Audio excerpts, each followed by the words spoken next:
หมอยสูงค่ะหมอยสูงพี่ๆน้องๆพบปันแห้งข้าวใส่หมอกหอมกกอกค่ะเมื่อได้ก็เป็นวันที่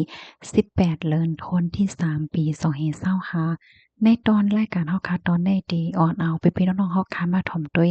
ข่าวเงาลองตรงหนึ่งตับซึก SSPP ว่าจังไหนคะก็ได้มีอยู่3ตอนนะคะนะเอาค่ะออนตั้งเปิ้นได้ที่ก็เฮาค่ะมาถ่อมด้วยข่าวเงาโคในออนตั้งในเกี่ยวกับรวยลอง ตียอบก้นเกี่ยวข้องยาเมากำว่านังใดค่ะค่ะอันนี้ก็อยู่ดี SSPP SSA ค่ะเนาะลงกดทัดติงยอบก้นสู่ซ้ำกินขายยาเมากำในจะเว้งเมืองใหญ่เมื่อวันที่11เดือนธันวาคมที่3ปี2025ผมมีปนพรฝ่ายตับฝ่ายอุปเปิง SSPP SSA ในนาทีอุปเปิงจะเว้งหมายเกาเมืองใหญ่อ่อนโห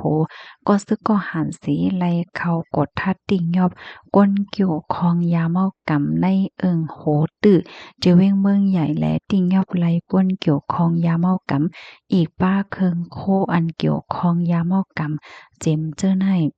ผู้อันเกี่ยวข้องยาเมากำในชื่อห้องว่าลุงจิ่งอายุไล57ปีจ่ายหลอดอายุ27ปีจ่ายจามอายุ25ปีจ่ายหลอดอายุ22ปีปาอ่องอายุ60ปีเป็นก้นอยู่วานลูกไข่เอิงโหตื้อจุเวนสีป่อเมืองใต้ปอดห้องว่าหนังไหนเกี่ยวกับไปร้องในเสภูมิปนพรฝ่ายอุปเปิง SSPP SSA ในจุเวียงหมายเก้าก้อหนึ่งลานเนว่าใจยาวกวนเมืองในปืนตีโฮมมือจอยเทียมก็ฝ่ายหนึ่งว่าไหนก้นอันติ้งยอบไหลในเป็นโพดใจทั้งหมด4ก่อนางยิ่ง1ก่อตาเดผิวมวยไหลตรงสืบมั่นเทียงนั่นก็ตึกขัดใจลามโดยอยู่ตาเดไหลตรงสืบมั่นนั่นสิไหลหางแฮ้นไว้จังหือในกอย่ามเดี๋ยวได้ก่อไปจังลาดว่าจังหนังไหนหนังฮือป้อมให้พี่น้องก้นเมืองกูแซนๆอีกบ้าก็ซึกก็หารป้อเดก้างยานเพ่เขียนยาเมากำนันอยู่ที่ปฏิเมสงจึงได้ก่อตื้นมีหมู่เปิงการเพียวมวยยาเมากำไว้แลตีสืบโฮมือจอมปอยพี่น้องก้นเมืองเสียวก็เดใส่ตื้อลอกลายกูลายสืบเพียวยาเมากำกว่าว่าหนังไหนอันนี้ก็เป็นเกี่ยวกับเรลองยาเมากำในค่ะลูกดีในเฮแลกำในเฮาคามาถ่อมด้วยข่าวเงาแทงโหนึงค่ะอันนี้ก็เป็นข่าวเงาจุ้มฝ่ายป้ายอยู่หลี SSPP ลงด้วยถึงพันป้ายอยู่หลีปอมพี่น้องก้นเมืองในปื้นตีว่าจังไหนเมื่อวันที่7เดือนธันวาคมปี2025นั้นค่ะจุ้มฝ่ายป้ายอยู่หลี SSPP SSA ดี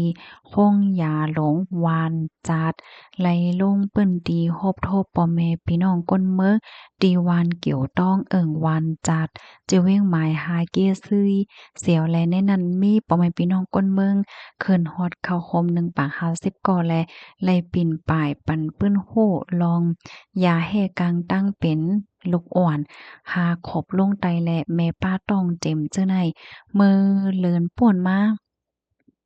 ออกมาป่วนว่าวันที่5นั่นก็จุ้มฝ่ายป้ายอยู่ลี SPP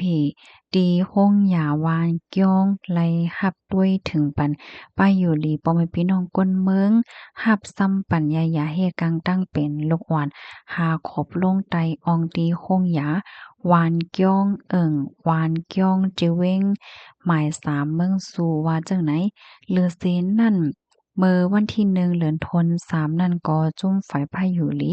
ดีห้องหยาหลงเงางน SPP ไหลลงโดยถึงปันป้ายอยู่หลี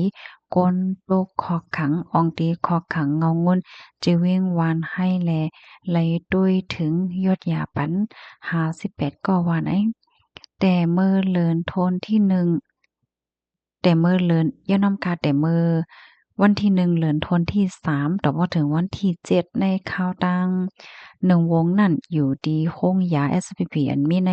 นาทีอุเปิงจะเว้งวานให้จะเว้งหมายหาเกซีจะเว้งหมาย3เมืองซูจะเว้งหมาย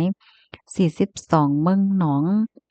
เจียมเจอในกอไหนและรับด้วยถึงยอดหยาปันปอนพี่น้องก้นเมืองกว่า10ปาก58ก้อเนี่ยค่ะ เยี่ยนเพราะว่าป้าอยู่ลีในเป็นเปิงลงอันลำลองที่1ตาคนเฮาแล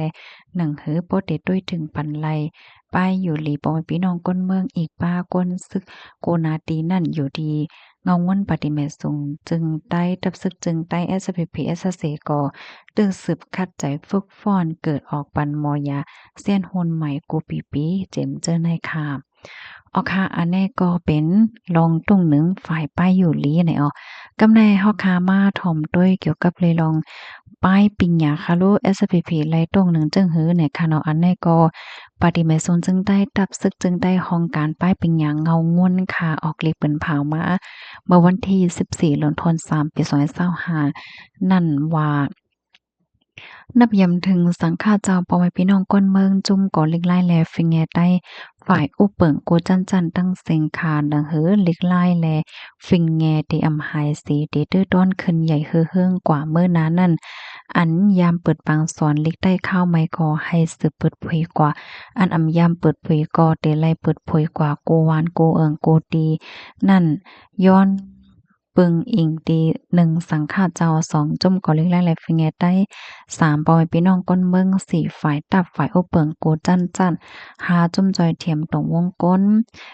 ตั้งเซงหนังเหอก้นกูก็ก้นกูตีให้โหลิกหมอหลูหมอเตียมนั่นแค่นต่อปินปลายจอยเทียมเอาปนพรเปิดผุยปังสอนลิกได้เข้าไม่กว่าเสกำไหนจังเลยเปิ้นเผาตึกโซนมาอยู่ยาวจุ่มปองการห้องการป้ายปัญญาเงางนว่าจังไหนค่ะอ้อค่ะอันนี้ก็เป็นเพิ่นลิกนะคะเนาะปฏิเมสุงจึงได้ปฏิเมสุงจึงได้ห้องการฝ่ายป้ายปัญญาว่าจังหนังไหนค่ะอ๋อค่ะข้อมูลตั้ง3ตอนในค่ะเนาะค่ะในก็เลยเปิงอย่างมาดี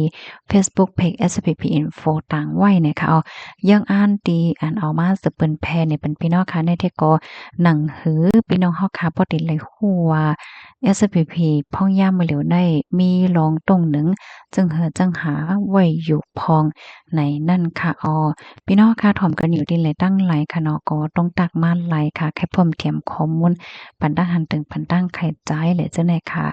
นังหือพี่น้องค่ะกูติกูตั้งบ่ได้เลยรับถอมเลยรับพวกกันนั้นก็เจอกันสเปิ้นแพแชร์กว่าใส่กำค่ะเนาะยินจอมเย็นนำค่ะค่ะหมอยซุงค่ะ